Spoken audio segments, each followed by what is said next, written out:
Hi everyone, I'm back with another rocky process video today. I've been on a bit of a rock kick lately after our 7-day challenge this month. I really enjoyed sketching all those textures and shapes, so I ended up picking rocky references for both of my process videos. It's such a fun way to keep practicing and exploring how to paint them. For this one, I'm sketching a couple sitting in a little boat with this big rocky cliff in the background. I used to dive right in with a rough sketch using a paint spray pencil, especially for landscapes, but lately I've been slowing down a bit and starting with a graphite pencil first. Still nothing super detailed, just a more thoughtful sketch to lay things out properly. It's especially helpful when the reference has people or objects like boats in it, which for me can be tricky to get right on the first try. Colored pencils are great, but once that line is down, there is no erasing it, and I usually do mess something up if I rush it. So this time I played it safe and gave myself a bit of breathing room by using graphite first, then gently going over the lines I wanted to keep. Boats, kind of like cars, still stress me out a bit. I don't draw them often, and every time I do it feels like I'm learning from scratch again. And the funny thing is, I actually love scenes with boats. Fishing boats, ferries, all of that. We even have a fisherman's terminal here in Seattle, not far from where I lived, but I've never gone there to sketch on location. I think part of it is just fear, not that I won't enjoy it, but more the idea that it won't turn out how I want it in my sketchbook. If I can't get it right in the quiet comfort of home, how am I supposed to do it outside, surrounded by people? But maybe that's just an excuse. I've told myself similar things before, and then once I actually did the thing, like the 7-day drawing challenges, the fear sort of disappeared. I was just enjoying the process. So maybe I need to do the same here and finally go sketch some boats in person. Even if it doesn't look perfect, it could still be fun.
Back to this sketch.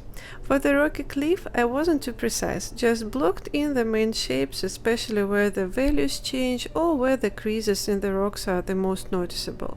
I like to keep it loose at that stage so the painting part stays enjoyable. Before I move on to outlining the sketch, I always lighten the graphite lines a bit with a kneaded eraser. It's super convenient and doesn't leave any crumbs or shreds behind like regular erasers do. Just makes the surface cleaner before I go in with paint or colored pencils. And then I go over everything lightly with my all-time favorite, the Payne's Gray pencil. I swear, I use that one for almost everything.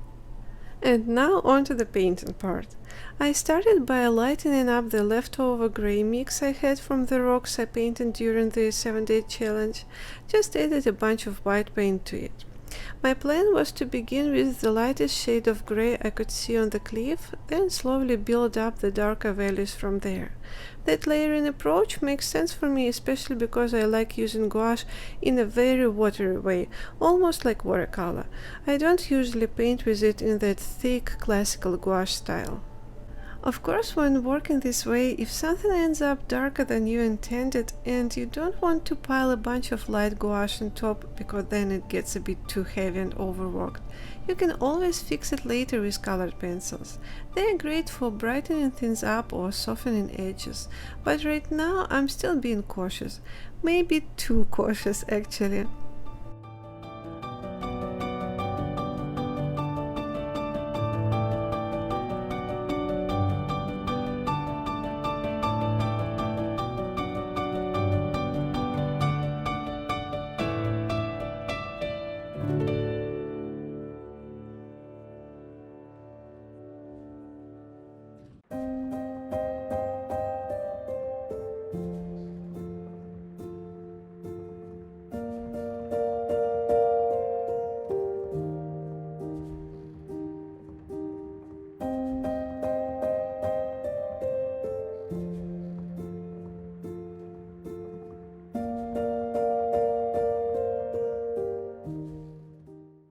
After the first layers of the cliff were done, I mixed a bit of blue into the same dark grey I had just used, and used that to paint the water. I really like reusing colors I've already mixed for other areas of the sketch. It helps tie everything together and keeps the whole thing feeling more cohesive. That way, even if the sketch is made of lots of different shapes and textures, the colors still belong to the same world.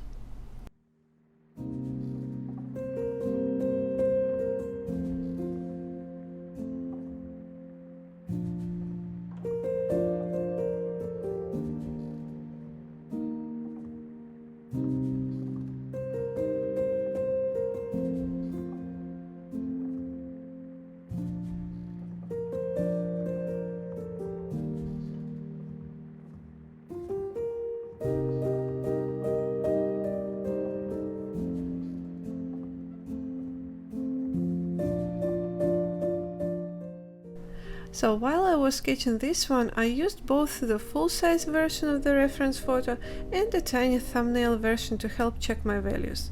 That actually helped a lot. And after the first few layers of paint dried, I stepped back to look at the whole sketch and squinted my eyes to check the values. But honestly, I didn't even have to squint this time. Everything kind of blended into one mid-tone mess. The cliff, the boat, the water, all sitting at the same value, with no strong contrast to separate light from shadow. It just looked a little flat. That's when I decided it was time to stop being so careful and just go for it. You know that feeling when you're nervous about something but then suddenly get this burst of courage and throw yourself into it? That's what happened. And as you can see, I went all in, maybe even too much. I mixed a darker paint and added it with a few bold, confident strokes. I wanted to push those shadows and finally bring in some contrast. Then I almost got a stroke myself because the mix was way thicker than I meant it to be. I should have watered it down more to keep it light and layered, and I started to worry I had totally overdone the darkening.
So I left the sketch alone for 2 days to calm down and convince myself I hadn't completely ruined it. And actually I decided I should be kind of proud. It might be a small step, but for me that felt like a real progress. And now looking at the sketch compared to the reference, if I assume I can't really lighten the darkest spot on the cliff, I'll try to balance things out. I can add a thin gray wash over the lightest part of the cliff to even it out a bit. I also need to darken the shadowy area of the water and adjust the lighter part of the water, so it's a little darker than the lightest part of the rocks. Just basic value relationships, and I'll keep adjusting it layer by layer as I go. To be fair, when I was planning out my content for this month's Patreon videos, this reference photo was actually meant for the process 1 video, the one I usually do without narration. But after everything that happened while working on it, the internal drama, the little victories, the panic moments, I felt like this one deserved to have a voiceover. It just ended up being that kind of painting. It's funny how rarely things go exactly the way I plan when it comes to creative stuff. And I'm someone who loves planning. I make lists, I map things out, I think ahead. But sometimes once I schedule something or write it down on a to-do list, it just loses all its excitement and starts to feel like a chore. Like, oh great, now I have to do it. I'm still trying to figure out how to balance all that, because if you want to keep up with making videos or any kind of creative content regularly, especially for social media, some planning is just unavoidable, especially when your artwork takes longer than 5 minutes to make. So now I try to start with something that feels genuinely exciting, either a theme that's been on my mind or a reference photo that immediately makes me want to grab my paints. That's been helping a bit, to lead with the spark of excitement and work the structure around that. I know some people say real artists don't need exciting references or even references at all, that you should be able to draw from imagination or find beauty in anything. And that's great if that's your thing. But I'll say this, the most important thing is to just keep creating, or maybe to start creating, depending on where you are at in your art journey. And maybe even more important than that, listening to yourself.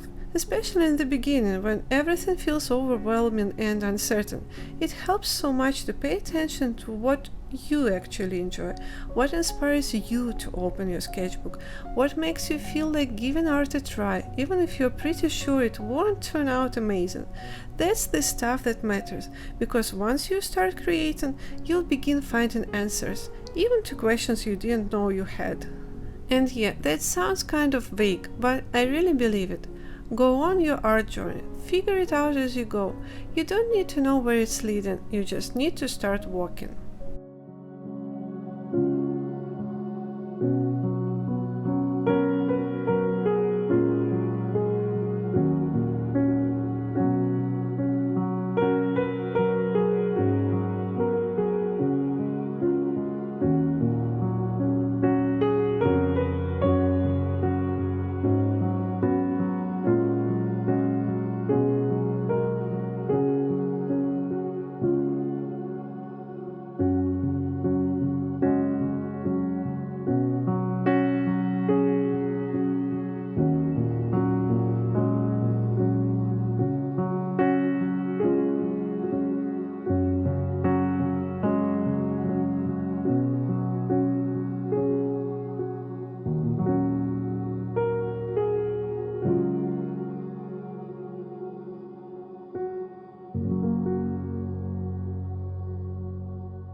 Anyway, back to the sketch.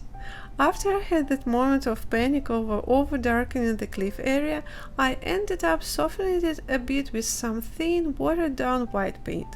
I used it to add small cracks and lighter details in the rocks, and it really helped to balance things out visually. I also made sure to keep the boat as the lightest value in the whole sketch. I wanted the couple sitting in it to be the focus, and using contrast like that is one way to draw attention without overcomplicating things. I think it worked. Once I was happy with the general shapes and values, I added some darker edges to the cracks in the cliff wall with a smaller filbert brush and a deeper grey mix, just small details to add more texture and depth.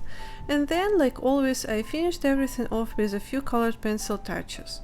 I mostly use them at the end to bring back details or gently adjust tones, and it's such a satisfying way to wrap things up. I hope you enjoyed the rest of the video. And hey, if you're sketching alone or painting from this reference or any of the others I've shared, I've actually got a new Instagram account where I'm reposting your work. It's TR Sketch Club. If you'd like to be featured there, just tag that account as a collaborator when you post. Just make sure your profile is public so I can see it. I think it'll be a fun little space to celebrate all the cool stuff we are making together. Bye!